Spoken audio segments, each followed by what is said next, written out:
Hello everyone and welcome to Rocky News, the satirical news show with more depth than the topography of Kristi Noem's face. It took authorities less than a week to detain a person of interest in the killing of Brian Thompson, the CEO of United Healthcare. That's great. Now maybe those same investigators could look into why it's been 8 months and I still haven't received a freaking explanation about why my health insurance claim was denied. Again. Now, a lot of people have been distressed by reactions to Mr. Thompson's death, and reactions have been ranging from sadness to indifference and outright glee. We at Rocky News do not condone murder of any kind. In fact, we at the show would like to send our condolences, but our request for empathy has been denied. President Trump is continuing to fill his next administration. Inside sources tell Rocky News that the president-elect is considering Kid Rock to head the National Endowment for the Arts. When asked for comment, Mr. Rock said that he wasn't comfortable talking about the size of endowment. You know, being a kid and all. Sources say Trump is also considering Kim Jong-un for Secretary of State because, at this point, why the hell not? And for Secretary of Education, the position has been offered to the entire youth chorus from the Pink Floyd song, Another Brick in the Wall, Part 2. For the Department of Health and Human Services, Trump has nominated Robert F. Kennedy Jr. When asked if he was going to hire someone to be a personal assistant, he said that he would not because he already has one. Pete Hogsbreath was nominated for Secretary of Defense.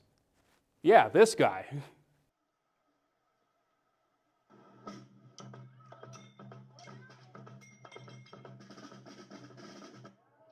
Whether he will be any good at his job or not is anyone's guess, but with his affinity for friendly fire, we have a pretty good idea of what actually happened to Pat Tillman.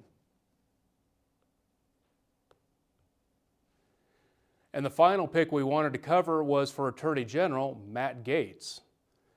Gaetz has sadly rescinded his nomination as well as resigned his position in Congress amidst the ongoing scandals involving drug-fueled parties and sex with underage women.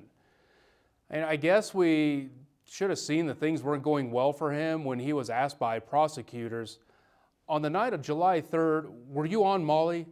To which Gaetz responded, "Are you talking about the drug or the junior prom queen?" Mitch McConnell and former House Speaker Nancy Pelosi sustained injuries and falls this week. When asked for reaction, the rest of America suggested that the next time they both walk closer to the Grand Canyon. So the government of Syria has fallen. Rebels captured the country and ousted the regime of Bashar al-Assad, whose family had been in power since 1971. Or roughly the same time that Mitch McConnell and Nancy Pelosi started receiving senior discounts. And in sports this week, the University of North Carolina has hired Bill Belichick to coach its football team. Belichick is a 6-time Super Bowl winner with the New England Patriots. Belichick commented that he plans to build an NFL-style program at Chapel Hill. He's apparently off to a swift start, having already drafted a newer, younger girlfriend.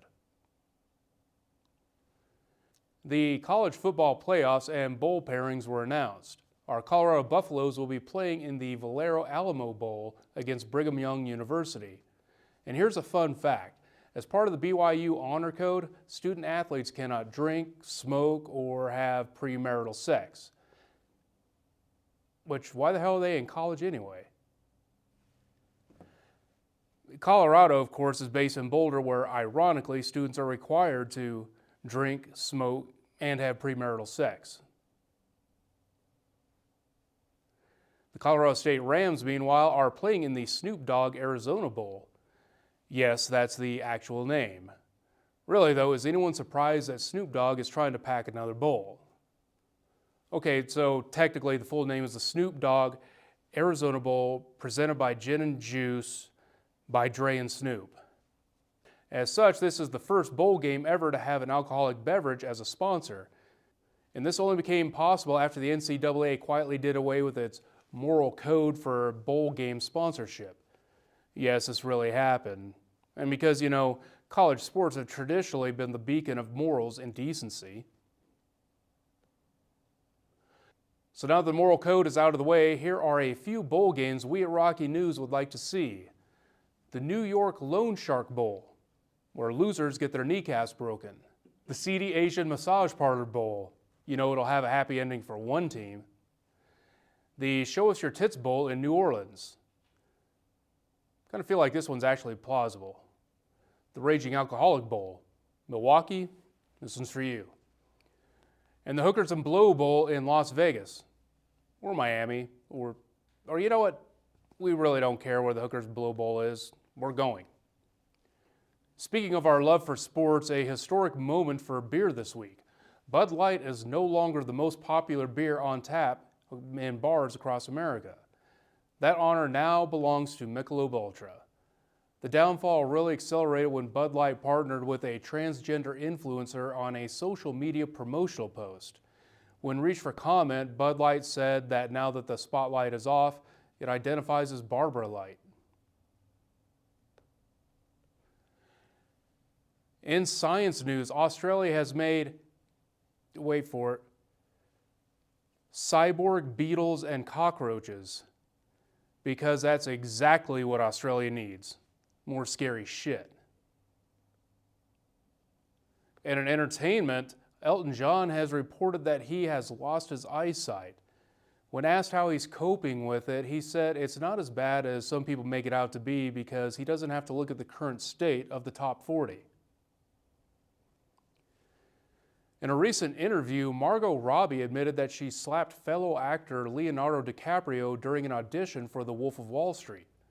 When asked why she struck her fellow actor, she said it was because he told her that she was too old for him. Thank you all for tuning in, and a special thanks to Longmont Public Media for making this happen. If you like what we do, make sure to like and submit to the channel, and be sure to leave a friendly comment below. Take care, and see you soon.